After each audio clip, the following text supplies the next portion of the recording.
Welcome to a out-of-the-box tutorial. Bit of a change than my usual videos. Today I'm getting back into my print to play. So I've been looking at building, I'm currently in the process of building Zombie Apocalypse, the dice game. And it's pretty standard bits and pieces. I've laminated boards, I've got cards that I put in sleeves, got magic cards between them as you do. A bit more laminating with nice rounded corners.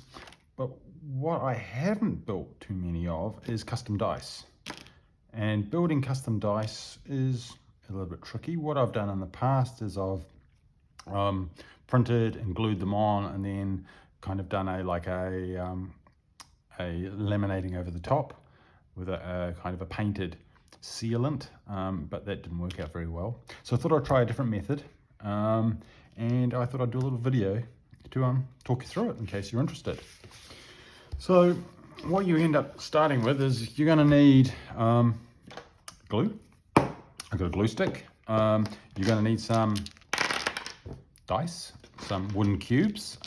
These ones I've just got from my local craft store. They do a wooden range.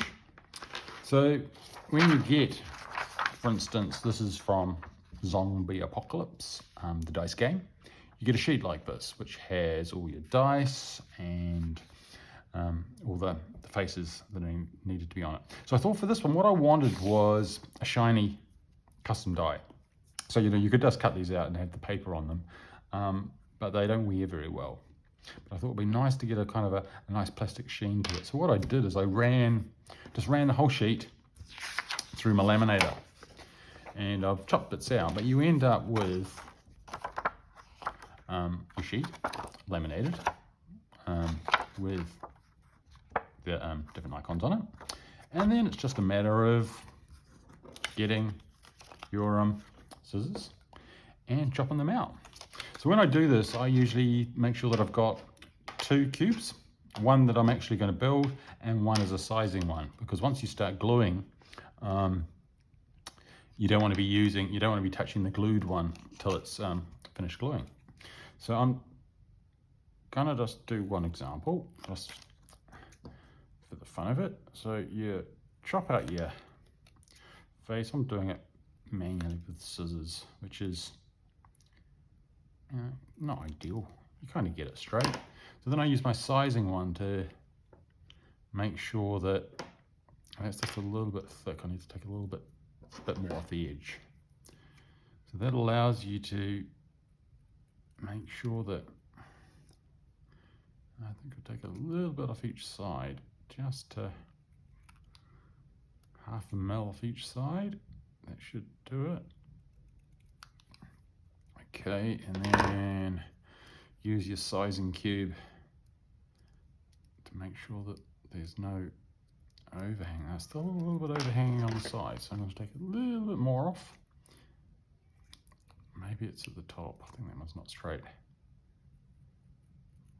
Okay. And maybe I'll take a little bit more off. Need some decent scissors. Okay, now I can tell that's fine. So then I get my cube, I get my glue.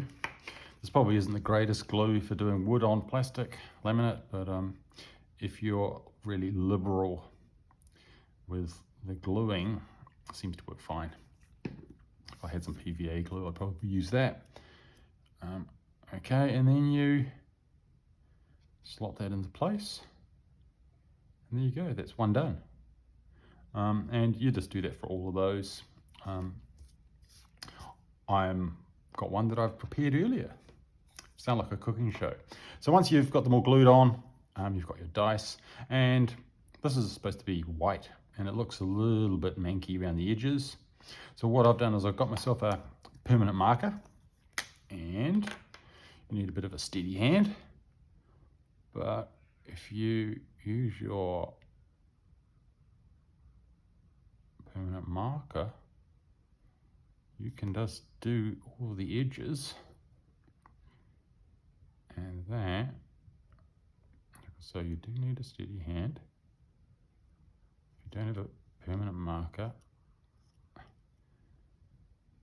on the bright side, if you do get a bit ragged, this one's a zombie game, So having distressed sides on my dice isn't going to be the end of the world. But, so you can kind of see that's those 4 done. And again, if I get one that I've done earlier, what do I do with those? Over here. You end up with custom dice, and they're nice and shiny. They should be good wear and tear. They still roll like normal dice. And with these ones, you can actually, if you can find them in your hobby shop, get colored dice, colored blanks. And so when I make the green one, I'll make the green one with the green dot, the green die underneath, the green cube. So I shouldn't need the marker. I don't know, I'll have a look, see how it looks. It might be nice just to have the crisp edge of a black marker. But there you go. That's how I am currently making custom dice for my print and play. Bit of lamination, cut them out, glue them on, permanent marker on the edges. Fantastic. I'll be doing a probably demo of Zombie Apocalypse at some point. Stay tuned. Don't forget to subscribe and like.